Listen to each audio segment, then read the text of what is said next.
तो let's start the class. We are studying lecture number 4 of general safety. ठीक है, आपको पता है.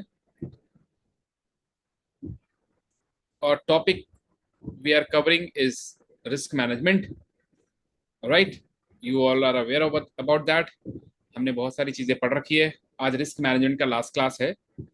इसके बाद फिर डिसाइड करेंगे क्या पढ़ते हैं. Okay, so the first topic for today, job safety analysis, या इसको बोलते हैं जेएसए. ठीक है, जॉब सेफ्टी एनालिसिस और JSA. So what is job safety analysis? Job safety analysis is a procedure. क्या ये प्रोसीजर है that helps integrate accepted safety and health principles and practices into a particular task or job operation. Job safety analysis कहने का मतलब है कि किसी particular task को कैसे सेफली करना है, पहले वो डिसाइड हो जाएगा. और वो डिसाइड होने के बाद जो सबसे सेफ प्रैक्टिस है उसका यूज करना है उस टास्क को परफॉर्म करने में. इसको हम लोग बोलते हैं जॉब सेफ्टी एनालिसिस. मैंने आपको पहले ही बताया था कि बहुत कुछ नाम से क्लियर हो जाता है. इसके अलावा अगर डाटा फैक्ट हो तो उसको आपको याद करना पड़ता है. तो ऐसा जॉब सेफ्टी एनालिसिस क्या होगा, अगर आप नहीं भी जानते हैं तो आप कॉमन अंडरस्टैंडिंग लगा सकते हैं. जॉब सेफ्टी एनालिसिस मतलब पार्टिकुलर जॉब को किस तरीके से सेफ इन्वायरमेंट में सेफ तरीके से करना है. ठीक है, उसी को हम लोग बोलते हैं job safety analysis. So in JSA each basic step of the job is, her job का, अब यहाँ पे क्या पता चला आपको कि हर जॉब का सेफ्टी एनालिसिस करना पड़ेगा. मतलब हर टास्क का सेफ्टी एनालिसिस करना पड़ेगा कि हर टास्क को कैसे मोस्ट सेफली तरीके से किया जा सकता है.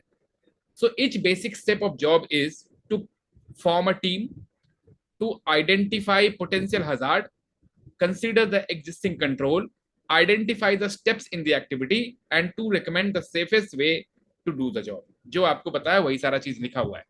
तो हर पार्टिकुलर टास्क को सेफ तरीके से करना है, इसके लिए आपको क्या करना पड़ेगा, एक टीम बनाना पड़ेगा. और जो हजार्ड है उसको आइडेंटिफाई कीजिए. उस हजार्ड को दूर करने के क्या तरीके ऑलरेडी एग्जिस्टिंग है उसको देखिए. और फिर आप नया तरीका अगर कुछ रेकमेंड करना चाहते हैं सेफ वे में तो आप उसको रेकमेंड कीजिए. तो this is all about job safety analysis. Right, read the question. बहुत क्लियर है, नाम से देखो. इसमें ज्यादा कुछ लाइक जितना आपको जानना चाहिए उतना मैं आपको बता रहा हूँ. डाटा वगैरह जो होता है वो हम लोग क्वेश्चंस के थ्रू और स्लाइड्स में ऑलरेडी लिखा हुआ होता है. ठीक है, now read the question and try to answer it.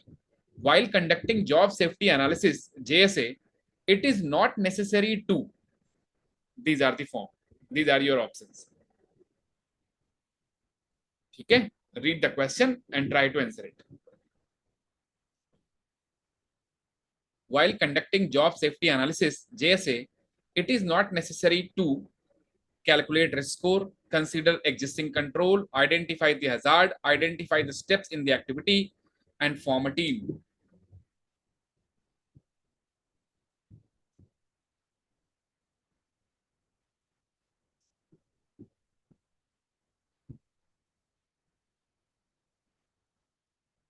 All right, so most of you answered it correctly.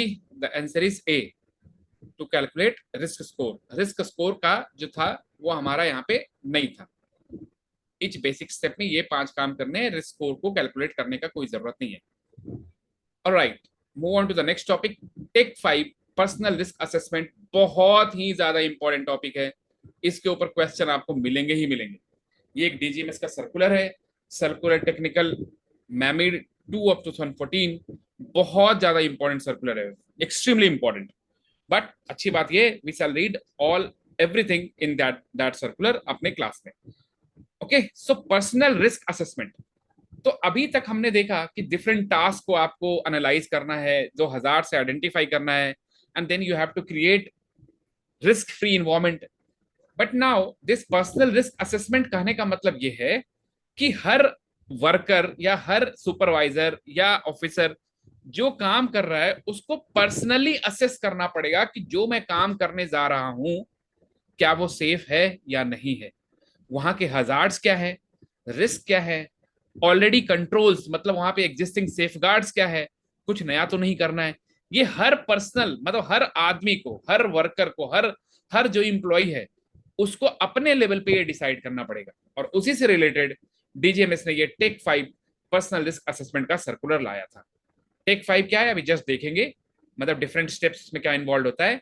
right? It is a simple process to ensure that all work activities are given a final check to identify and control any potential hazard that may have not already been addressed prior to the commencement of activities. The processing is being used successfully by different industries, including mining industry in many countries. ठीक है, तो आपको बताएं personal risk assessment कहने का मतलब ये है कि पर्सनल लेवल पे you have to analyse the risk and hazards of the task you are going to perform.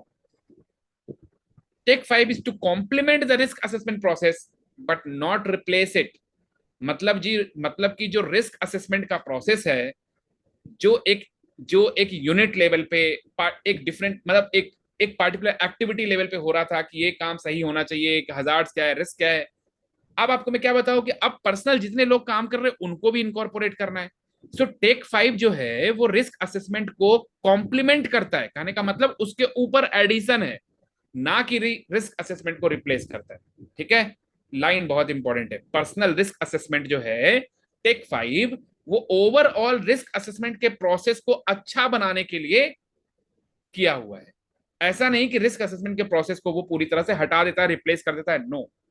ठीक है, उसको इंटीग्रेट करता है, उसके ऊपर और ऐड करता है। टेक 5 के ऊपर देयर आर 5 स्टेप्स। ये जो 5 है ना, ये दीज आर 5 स्टेप्स, 5 स्टेप में ये काम करना होता है। What are those 5 step?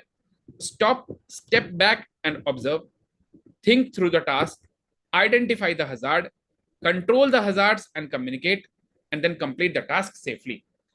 ठीक है, यहां पे जो डीजीएमएस के सर्कुलर में है वो देख लीजिए। स्टिक याद रखना है, एक छोटा सा निमोनिक है। इस निमोनिक को अगर आप याद कर लेंगे तो आपको पूरा पर्सनल 5 याद रहेगा, मतलब टेक 5 याद रहेगा। Stick, STICC, stick. क्या है ये stick? S for stop, step back, observe. T for think through the task, I for identify hazard, C for control the hazard, and C for complete the task. तो STICC। ठीक है, यहाँ पे STICC, ये 5 चीजों का मैंने एक छोटा सा वर्ड बना दिया है। टेक 5 के अंदर ये 5 डिफरेंट स्टेप है। First step is stop, step back and observe. मतलब observe the work area and surrounding location for hazard. जहां आप काम कर रहे हैं उस एरिया को देखिए, अगल बगल के एरिया को देखिए कि कहां से कोई हजार्ड हो सकता है, कहां पे रिस्क हो सकता है। तो ये पहला स्टेप है। Think through the task, consider the sequence of steps involve in carrying out the task from start to finish. अब आप सोचिए